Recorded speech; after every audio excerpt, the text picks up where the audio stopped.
This, hi, this is a garden pink or a rose pink. It's a member of the pink family, which has the long name of Caryophyllaceae. It's in the order Caryophyllaceae, and it's a fairly large clade of plants. A lot of them are fairly weedy, and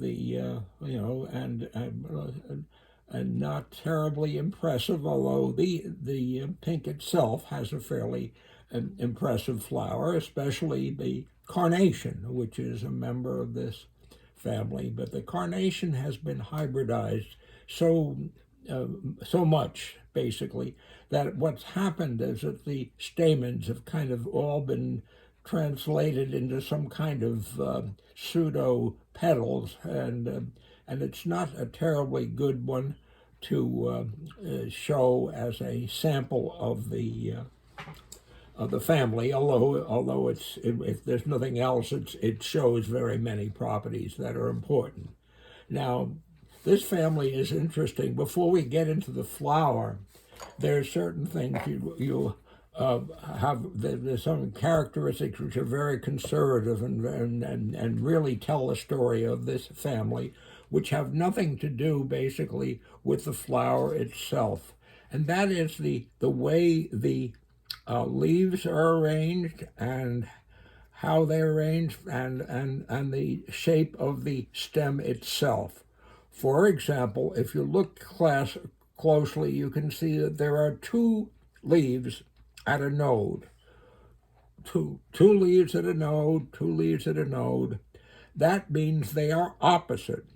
But what's also fascinating about this is that if you notice that the alternate leaves are at about a 90-degree angle from one another, and that's known as opposite decussate.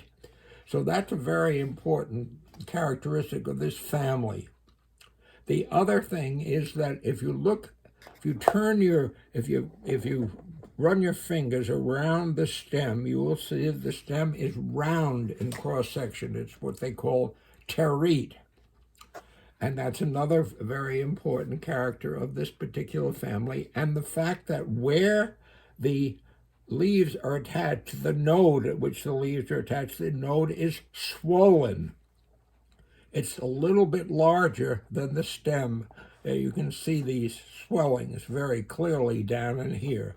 So that makes it possible for you to look at a wildflower and say, oh, that's in the pink family, because it has a round stem, it has opposite decussate leaves, and it has swollen nodes.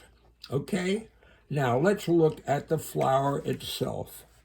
The flower in this case, the pink, if you can see it clearly, it has 5 petals, and they're distinct, and they're what we call clawed.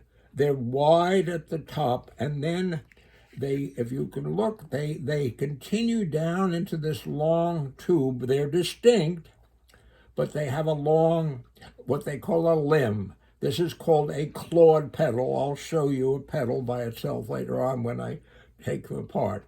Now look here. Here is the calyx. Calyx is connate. The sepals have been fused, except that you can see the points of the what's remaining of the sepals at the back, and there are 5 of them. And there are 5 petals, five sepals, and the sepals are in the, and those petals go right down here.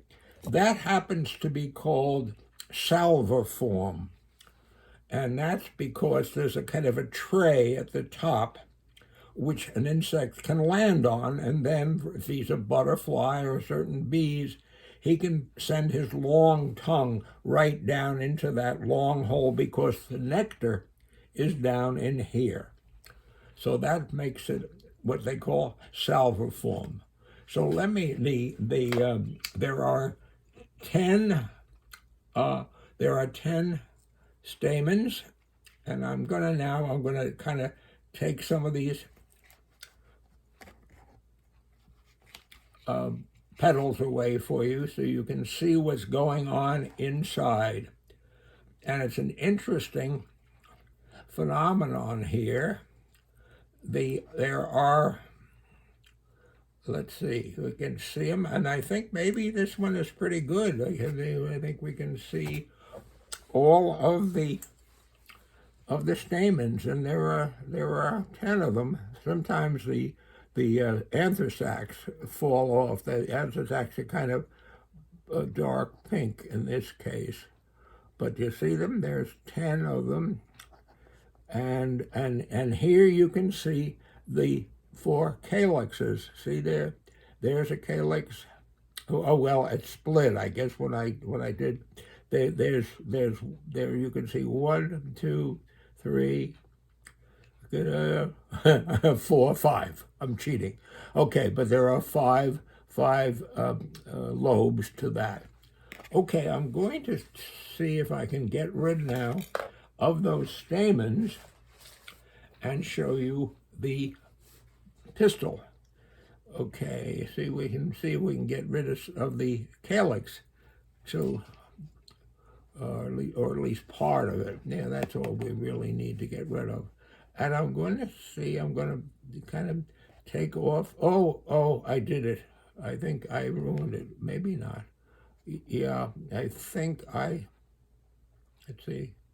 Did I? Maybe not. Maybe not. Let's see if we can get off this. Oh, no, no. Yes, there it is. I'm sorry. I cheated you. There's the pistil right there. Can you see it?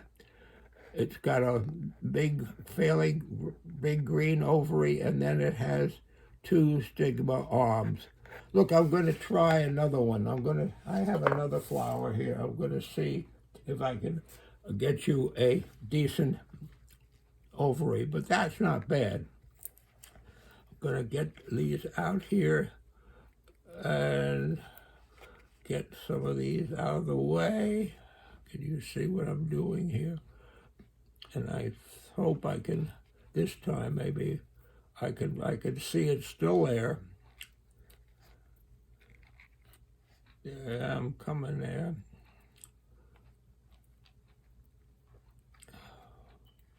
Maybe that's a fairly decent one if I can't get it for you. But there's basically 1 pistil with 2 carpels, and the 2 carpels show because you have I think it's in there still. You have a 2-pronged style. And that's one of the things you can always do. You can always find the number of carpels without necessarily having to do a cross-section. This is kind of small to do a cross-section with, but I think I'm doing it. I'm going to show you. There it is. Get rid of this one and find. There it is. Now you've got right there. That is the pistil, where the green ovary, and then there's 2, I guess this is very tight, this is fairly young, but there are 2 stigma arms. Okay, so that's the story pretty much of the pink family.